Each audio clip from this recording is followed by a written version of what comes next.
It's your Tuesday daily delivery. I'm Michael Rand. Glad to be back for another day. Good show coming up. Chip Scoggins from the Star Tribune, columnist, joins me here in just a few minutes to talk primarily Gophers football and maybe the evolution of that offense this season under PJ Fleck.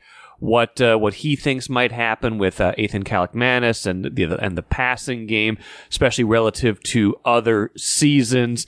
I'll believe it when I see it, but Chip and I will get into it on that front. We'll get to some Twins and Viking stuff with Chip as well. Got an incredible story about Michael Oher and the movie/book The Blind Side towards the end of the show as well. First, though, what did I miss? We've been waiting for a while to figure out what's going to happen with Dalvin Cook, former Vikings running back. They kind of parted ways with him this offseason, decided they are going to move on from him, gave Alexander Mattison the primary ball carrier duties, still kind of in the mix for what's going to happen depth-wise there. Ty Chandler played well in the preseason game the other day against Seattle, but a little bit unsettled behind Alexander Mattison. What is settled now, at least according to reports, is that Dalvin Cook will not certainly be coming back here. He is going to the Jets to play with Aaron Rodgers in New York. Just an interesting pairing up of two players. You see this a lot, players who are kind of getting not towards the end of their career. Rodgers certainly is. Dalvin Cook at age 28, you might not think that, but if you've been studying the running back market at all, you know that it's a pretty tough market to be a running back. And so he maybe is, kind of in the final, 2-3 years of his career as well. Going to New York, maybe for a chance to win, maybe for a chance to certainly to make money. This is a 1-year deal worth reportedly up to $8.6 million. But just wondering, in your estimation, you the fan, does this? How do you feel about the pairing of Dalvin Cook and Aaron Rodgers, two longtime, maybe rivals is too strong of a word because they're not, they never would face each other on the field. You would never see Dalvin Cook trying to tackle Aaron Rodgers or vice versa. Something would have gone terribly wrong on a play or a play call or something like that for that to have happened. But guys who competed against each other for 6 years now since Cook came into the league. Interesting to see them join forces. The Jets certainly going, if not all in, then certainly close to all in on this season. Rodgers giving up a ton of money, more than $30 million in guaranteed money, so the Jets could go and get some more of these players like Dalvin Cook. Now, does Dalvin Cook move the needle? I guess that's the big question at this point for me. Does he move the needle for the Jets? Is that too much money to pay for someone of Dalvin Cook's caliber at this point? Because I thought Cook was good for the Vikings last season, but I think you could see him maybe not having quite the same consistent burst as he's had in previous years. The Vikings talked a lot about the efficiency of the running game and how when Dalvin Cook was in the games last year, he was maybe missing holes. They had a lot of negative plays. I don't think anybody had more runs of zero yards or less, 0, 1, 2, those kinds of runs last year than Dalvin Cook, putting the Vikings in a lot of tough situations. The Jets do not have a great offensive line. Aaron Rodgers has already been taking a few, shots at it is probably the wrong word, but already has signaled the alarm bells about the offensive line a little bit. So how does that play out? Does Dalvin Cook, is he the kind of guy that can make would-be tacklers miss consistently at this point in his career? Or is he, when he's in the game, going to be setting Aaron Rodgers up for a lot of 2nd and 9s? I don't know. He's still a good running back. I think the Vikings were, benefited from his services. I think, I think it was definitely the time for the Vikings to move on from a salary cap standpoint and from an off-field standpoint. Dalvin Cook has had, this ongoing lawsuit. I don't think that I don't know how much that factored into the equation, but I hope that it did for the Vikings in making their decision to move on from Dalvin Cook at this point. But he is no longer on their roster, no longer their running back to gain from, but no longer their problem in multiple fronts as well. So Dalvin Cook with the Jets. Interesting to watch that evolve this season, how that unfolds with Aaron Rodgers, how that whole experiment happens. Just jumping right into the hard knocks fray. He's still recovering, it sounds like, from his off-season shoulder surgery, which, we'll see how that impacts him this year as well, because he's had plenty of health concerns in the past. But Dalvin Cook to the Jets, we'll see how he and Aaron Rodgers fare this season. MGM Wine and Spirits is the choice for savings, service, and a great selection of spirits, premixed cocktails, wines, and of course, ice-cold beers and hard seltzers.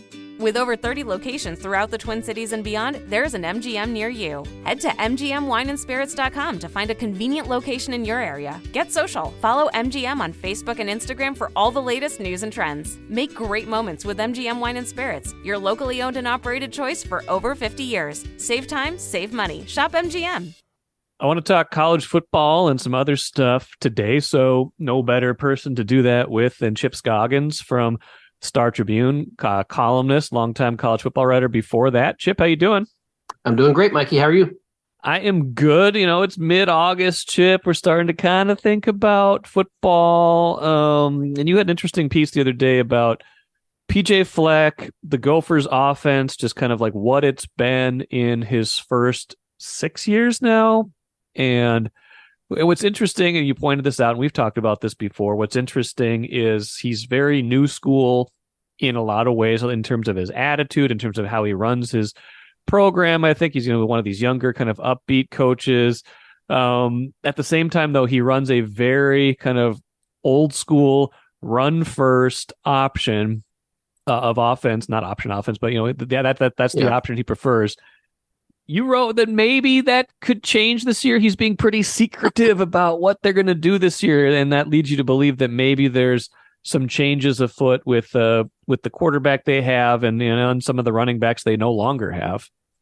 Yeah, it's they had their first open practice of the year, and they let fans in. Big Ten Network was here. They're making the rounds to all the training camps, and I wasn't there that night, but every writer was there said it was the most vanilla, basic practice they'd ever seen. They basically worked on handoffs. They perfected handoffs that night. They showed nothing. And then PJ he promoted co-offense coordinators after Kirk Schrock had left. He elevated Matt Simon and Greg Harbaugh to co-offense coordinators this season, but he is declining to reveal which one will call plays, which he wants to keep Nebraska guessing for, I assume, competitive advantage. I don't know if Nebraska had that information, how that would really impact their preparations. Yes, Matt Simon has called plays before, but, not extensively and certainly not with his personnel. So it's just all kind of been oddly secretive with regarding their offense. And my theory is I think we're going to see a different offense, a more passing offense, because up until this point, as you mentioned, his first 6 years, the quarterback has not been the strength of the offense. The quarterback has not been the best player on the offense. No. Even you go back to 2019 and the great year that Oregon had, if you looked at their number of passes, Mike, they were still 105th nationally in the number of times they threw the ball per game.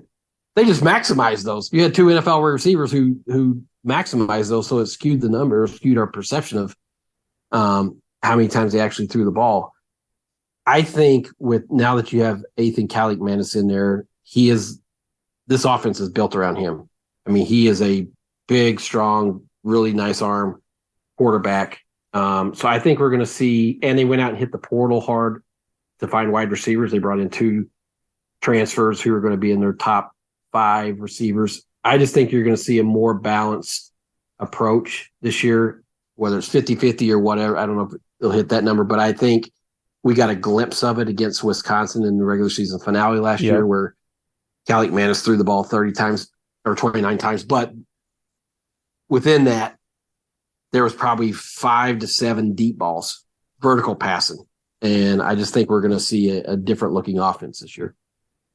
Will they rank? I don't think we're going to see them rank in the single digits in average pass attempts. Could they possibly at least, though, rank in the double digits in terms of where they rank among the 100 and what 100 how many teams out there 131 in the 131. They've never ranked better than 105th. That was the year that they had the year they had Tanner Morgan, right? And they were doing they've never ranked higher than 105th in pass attempts per game. So always in the triple digits, always kind of built around the run game. Like you said, some of that probably has to do with personnel. Some of that is philosophy. But if we're saying this could be the year they change, what took them so long? There should have been a better balance before. I feel like there were some missed opportunities in years past to do this already. Yeah, and I would say this is probably the biggest thing that PJ and I don't know if argues right over it. Disagree. Disagree. We butt heads on. He loves trust the ball, right? Run the ball, play good defense. Their defense has been dynamic, under Joe Rossi, and part of that is because they're not on the field that much. They like to chew the clock, and they've had this, generational running back, Mo Ibrahim, who he could handle that. He could be the bell guy. You could give it to him. What was it, 19 straight times or whatever it was at the end of Iowa? Right. But I always felt like that there was a ceiling on that approach because eventually you're going to make a mistake. It's too hard to sustain those drives all the time. They had to work so hard to score where sometimes it's nice just to have a quick score, right? You throw a bomb and you score. Yeah. And it just makes it easy. And I understand that's PJ's philosophy, but it really puts a lot of stress on your offense to be perfect or close to perfect where you're not making mistakes. And the problem was when they needed to be able to pass the ball, it's not a light switch. Okay, we're going to neglect it, and then all of a sudden now we're going to be able to pass the ball. It doesn't work that way. And so part of it was personnel and having this terrific running back. Part of it is just PJ's personality. But I think he realizes now is they don't have that running back that's the guy you're going to give to 30 times. They brought in Sean Tyler from Western Michigan, and he's looked good in camp. He's definitely a faster guy. There's some guys behind him. They're still trying to figure out the roles and all that. But your best player is your quarterback. Like that's, you want to see him throw the ball, and you have some wide receivers. Now, I think they have 5 wide receivers that are proven that they can trust in multiple roles. And so wide receiver went from a position where, man, who do they have? I don't know how good they are there, to all of a sudden now it's a team strength. And so I just think the personnel has shifted and caused them to rethink how they want to attack defense. They're not going to abandon runs, as PJ said. Yeah. It's not going to be air raid or run and shoot, but he's on record saying he would love it if it was 50-50. Is Ethan that guy? I mean, we don't probably know fully yet, but I mean, they seem to have a lot of if they're going to do this, that means they have a lot of confidence in him. Yeah, I need to see more, but man, I like what I see. The size, the arm strength, the poise, the fearlessness. He looks the part, Mike. Now he has to prove it, and there's going to be growing pains and young quarterbacks are going to make mistakes in the Big Ten. And I hope when he throws that bad interception or a costly interception, it doesn't cause them to retreat into, okay, let's go back to running the ball. Because we've seen that from PJ where, and not just the quarterback, but maybe a wide receiver. I think as much as they didn't trust the wide receivers in years past where something would happen and PJ is like, okay, forget that. Let's just run the ball. We can beat this team just running the ball. And it happened a lot in the, the non-conference games, but even some in the conference games that they're good enough running the ball just to beat teams without really having to pass it. Well, again, that has a lower ceiling. And so I hope when there are hiccups that they're able to just let him work through those because the talent's there. I talked to Adam Weber last year about Cali Manis, and he said physically it's all there. I mean, and he thinks, once he gets more experience, and this is a guy who played that position for a number of years for the Gophers and played at a high level. He said he thinks he's the real deal and can be a terrific quarterback for him. Well, and he's got some dual threat to him, right? I mean, because he can run. Oh, yeah. He can run. I mean, he's not, I don't think he's going to be running for 80-yard touchdowns, but I'm just looking at his game log from last year. I mean, aside from the bowl game, he had, the long run of every game he had was over 10 yards. Like he keeps them honest at least with, 4 to 6 carries every game in addition to being able to throw. where Tanner wouldn't do that. I mean, No. more so than Tanner. I Right. mean, this he gives them something that Tanner did not give them, and that ability to keep it and run it. Like you say, it's not going to be 15, 20 carry guy. No. He's not that, but he'll keep a defense honest when they're doing the RPO game. And so physically it's all there. I mean, there's no doubt about it. And I like the way he handles himself. I really like the way he played in that Wisconsin game. That sort of opened my eyes. I mean, you're going against a top 15 defense on the road, and just to make the plays that he did was pretty eye-opening. I think, and I think having that experience last year where he's not just coming in and hasn't been a starter, okay, this is all new to him. He has not a ton of experience, but enough in some big games. I mean, you're playing at Wisconsin. I think that'll help him in terms, and I've talked to players about this last week, just the leadership and ownership of this. Okay, this is your offense now. This is your team. I think he just feels like he's more in command. And it probably helped having Tanner there to help him through that process last year too. But I think it's all there if he can put it together. I think he could be pretty special.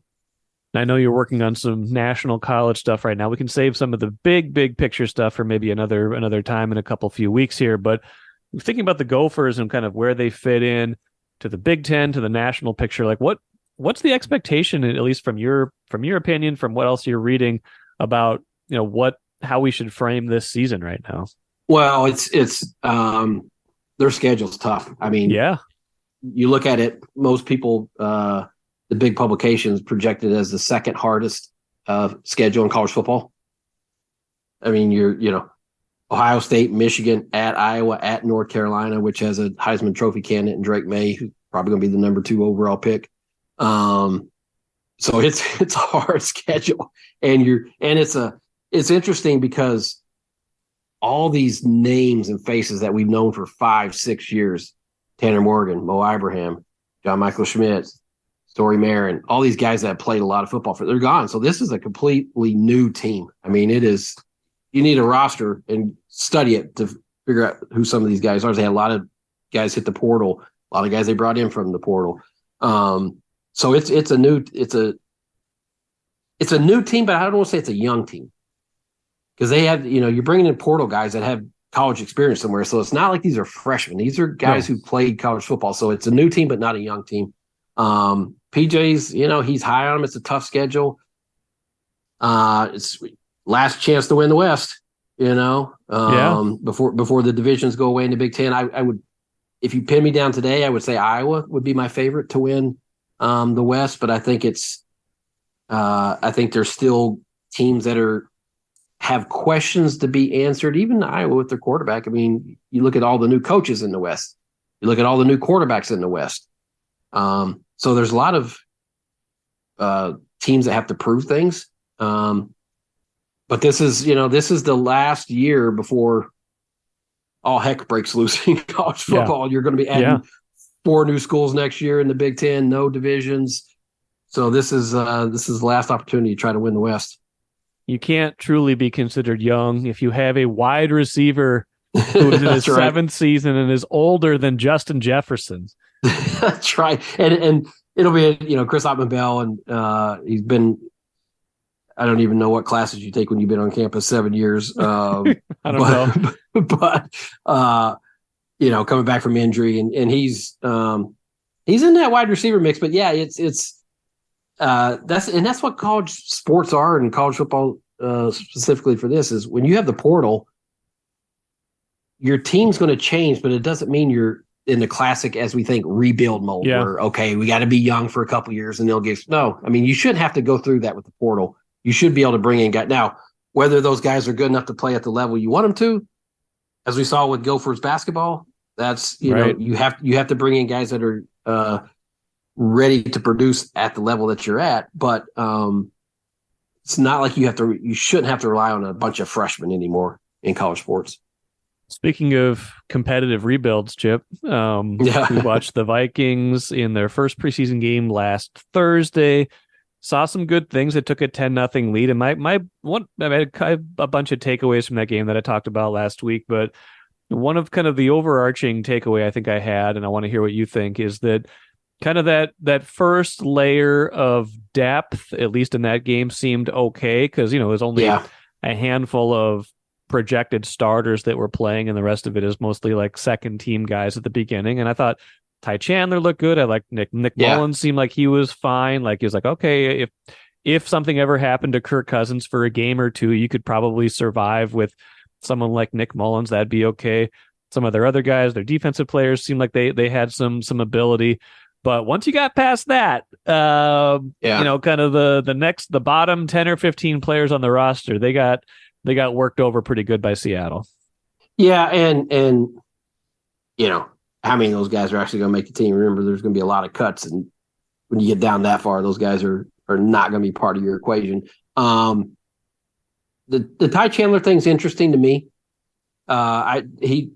Him specifically, and Lewis Cine, I think were the two that I wanted to see the most of. Because there's a thing, if Alex Madison rolls his ankle, are you comfortable with Ty Chandler playing 2 games? The fact that they, brought in a running back for a workout, Kareem Hunt, and in much the same way that they brought in Reisner as a guard to look at, tells me that they're not completely comfortable, that they want to see. I don't think this is just, hey, let's kick the tires because this guy's on the, looking for a job. Let's see. But I did think Ty Chandler had a nice game and probably maybe swayed the coaching staff a little bit in their thinking in terms of, okay, yeah, I mean, maybe we can trust him, but as I think O'Connell said, it has to be every day. Yeah. They have to be able to know that, because odds are, I mean, is Madison going to be able to play all 17 games? I mean, you have to, I think with that position, you have to go in thinking you need to have a backup that you're going to have to play 2 or 3 games as a starter. And so like Madison always did when Cook was here. I mean, that was kind of the MO. And, if you think of Chandler, he's got to build up that trust, but he seems like he's on a track to be what Madison was. But then beyond that, it's the depth gets awfully sketchy after that. Yeah. And that's assuming we trust Chandler. And that's it. And so I still think, Mike, before it's all said and done, I think they bring in a veteran running back. I do. With Kane being hurt the whole camp, you can't really trust him to be in that mix. So I wouldn't be surprised if they do eventually bring in a veteran running back for that group. And then Lewis Cine, it's interesting, man. Every now and again, you'll see a flash. Like the first play of the game. Nice play there. There was a play in training camp one of the first weeks where he just was shot like out of a cannon, gets an interception. But it's just not consistent. It just hasn't you don't see it more than just occasional flashes from him. So I don't know if he's going to be relegated to special teams this year. And I mean, when you look at the safeties ahead of him, the coaching staff just seems to trust those guys more than they do him at this point. So, he looks fine physically in terms of being healed and all that. I mean, that doesn't seem to be an issue, but it's just the consistency that he has to show. Yeah, and I think Suhan wrote about this the other day, and I've written about this before too. It's a big year for Kwesi Fomensa's 2022 draft picks. Chandler, Asamoah, Evans, Andrew Booth Jr., Cine, Ingram. I mean, those guys, like, it's the second year, so you don't say, like, this is like a make or break year, but it is to a degree, and they're counting on, to varying degrees, all of these guys in a certain way. Like, you don't have to have Lewis Cine play great this year because you've got some depth there, but you'd like it if your number one pick, your first round pick in 2022 was ready to play in 2023, even if he missed most of last year with that injury. Well, that's it. I mean, these guys are going to be counted on. They need to have development of guys, because when you look at the big contracts that they're going to have to pay out here, Jefferson, Darisaw, we'll see what they do at quarterback. Yeah, you need guys on your first contracts to be productive players for them. I mean, that's the whole idea of this competitive rebuild. They've turned this roster. Look how young some of those positions are. Yeah. So this, I asked Kevin O'Connell about this last week for a column I'm working on. I was like, there needs to be some serious development going on with this roster because they're clearly counting on young guys being starters and playing significant roles. Asamoah, you need him to be a player. Yeah. You just do. I mean, there's no denying that, arguing that. The fact that they had to bring in Reisner for a look, well, it's either Ingram or Cleveland, one of the two. Yeah. I don't think that's, and it could be both. I don't think they should be content with where they're at in the interior of their offensive line. So, that class needs to step up and show them something because I think about this, Mike. When we talk about the old regime, look at the defensive players. Who in that defense would you say is a foundational cornerstone piece that they've? Right now, just the whole defense. Who would you say is a cornerstone piece? A sure cornerstone, like Jefferson, Darisaw. Yeah, a lot of those guys are on offense. Yeah, I mean, defensively, like if they had a better relationship right now with Danielle Hunter, you could maybe say that about Danielle Hunter, but that's a 2015 draft pick. Yeah, like who have they drafted that you say this guy's going to get the next contract or this guy's going to get in line for a big contract? In the way we're talking about Darisaw, Jefferson, nobody. TJ Hawkinson. I don't see that on defense. I don't see it either. No, and part of that so is bad drafts, and development. Bad drafts, and they really the defense was good for so long that they were like, okay, we got to draft for offense and kind of build up the offensive line, things like that. But yeah, they missed on some defensive players, like the corners they missed on, and tried to went through all those guys. Some of the defensive line guys that they picked. Not the line, super early, but what's that? Yeah, the defensive line, and so when they went heavy defense, they need those guys to become players for them in a bad way. Yeah, so they do. It's a big year for them. Yeah, I think that's the biggest question going into this year is can the class of 2022, can you get enough out of that first draft class to be, can you hit on 50 to 80% of those guys that you're leaning on? Can the depth of everybody else, you got to have either Evans or Booth for sure, and preferably both be players for you this year. Asamoah for sure. Chandler, if he's going to be the number 2 running back, he's going to have a lot of responsibility. Lewis Seen, it's not as desperate because they've got depth, like I said, but he was your first pick. That was the first draft pick Kwesi Adofo-Mensah ever made, and he traded down 20 spots to do it. So, well, that's the thing is that what you had to do to make that pick, and then for him, injury. Okay, you can't help that, but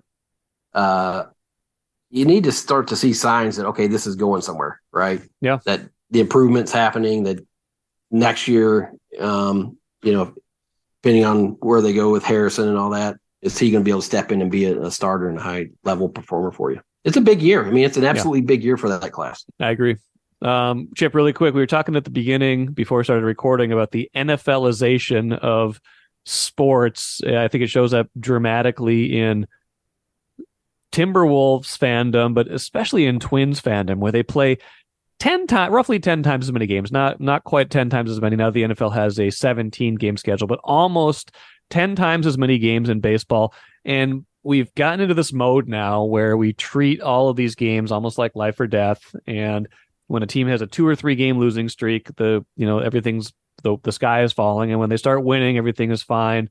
And then we kind of go through these cycles. What's your big picture take on the Twins? They're 120 games into this season. They're 3/4 of the way in. We've got a big sample size. They're in first place. The division's not great. We know these things. What's your big picture takeaway about the team right now? Yeah, they've been frustrating, and I think I'm guilty of the NFLization too, that we're so conditioned to think about a game being magnified because it's once a week, where in baseball you can't do that. Obviously, the starting staff continues to that's the one thing when you look about, okay, win the division, get in the playoffs, they have to show they can win a game, but the fact that they have reliable pitching now probably changes at least your mood or perspective about the team. The lineup still comes and goes with the hitting and I think part of it is we thought that Buxton and Correa would lead this team, which they just have not at all. It's been players that we hadn't even heard of before this year, and that are playing key roles. And so that's I think the Buxton and Correa struggles. I mean, Correa's been better, and the guys that we know up until All-Star game, Kepler was really struggling. Blanco was gone. I think that's skewed the way we've looked at this team a lot. But if you step back and say, you know what, their starting pitching is going to give them a chance to be relevant. I mean, it's a good starting staff. And so I think that's probably, to me, the overriding thing when I look at this team. Yeah, it's just a weird thing because we're conditioned to be reactive. We're conditioned to kind of poke holes in this, but they have a comfortable lead, not an insurmountable lead, but a comfortable lead in a bad division. They've got an easy schedule where they're playing a lot of bad teams. They're playing them at Target Field. Like, it's going to take a lot for them to not win this division with how it all is laid out right now. And people are still kind of agitated and angry about this team. And I'm guilty of it too. When they lost those 4 in a row and they've been bad against Detroit, bad against Kansas City, you're like, what is going on here? And then they go and beat a good Philadelphia team twice in a row. And you're like, oh, okay, that's what they're doing here. Like, do we just need to kind of stop it? Do we need to stop, being so micro on baseball, or is it fair to be that way with this team? I think that's driven by, I know it's driven by the lack of postseason success. I mean, 18 when you have their losing streak that they have, and that just, that's everything's viewed through that lens, right? And I don't think the front office or the manager are particularly popular with the fan base to begin with. And so anytime you have a bad stretch where you play terrible, listen, if you get swept by Kansas City, you're going to get hammered. I'm sorry. Yeah. We're not going to tell you how great things are. And so that's the thing is baseball, so many teams are, highs and lows and so, but I just think the negativity that comes with that losing streak until they put an end to that and show that they're capable of doing something in the postseason, the skepticism's not going away. No. And I think that's fair. I think it's totally fair. Now, it might make the season enjoyable for you if you're always so pessimistic and angry at the team. You may not enjoy baseball as much, but I understand why fans have that reaction. Yeah, and maybe a final point on this too. I think they have a clear identity. It's their starting pitching, and to a degree, their bullpen has been fairly reliable, especially Duran. But I think it's harder for fans to latch on to good pitching than good hitting. Like it's when you don't hit that well and you're inconsistent offensively, those are holes that are easily to poke. Well, pitching tends to be, I don't know, it's not as exciting to win 3-1 as it is to win 7-5, but they all count the same. And the starting pitching's been great. Like, it had a little bit of a lull, but Pablo Lopez is just cruising right now. Sonny Gray has been really good. Ober's been pretty good. Maeda's been great since he came back from injury. Like, they're stacked in the rotation, and it's maybe underappreciated. Well, and I do think it's because when you talk about the hitting, I think it's the strikeouts one. And I know Joey Gallo had, a nice game the other day, but it's seeing Buxton and Gallo and Correa and Kepler and these guys struggle. I mean, the faces of your team really do nothing. Your highest paid players, really have off years and poor years at the plate. I think that's where it comes from too. It's the approach. It's all the strikeouts that they were having. I think that's where the frustration comes from. Well, we'll see if the Twins take some early pressure off the Vikings or if it's vice versa. It always feels like we got to have one or the other. Maybe we'll have both going pretty well in September and even into October, and maybe we'll have Gopher football going too. We'll see. Could be a fun fall. A lot of unknowns, though, right now, I think, with both those football teams, and that always makes it worth watching. Chip, you're always worth listening to. Appreciate you jumping on the show, and we'll talk to you again soon. Thanks, Mikey. Appreciate it, man.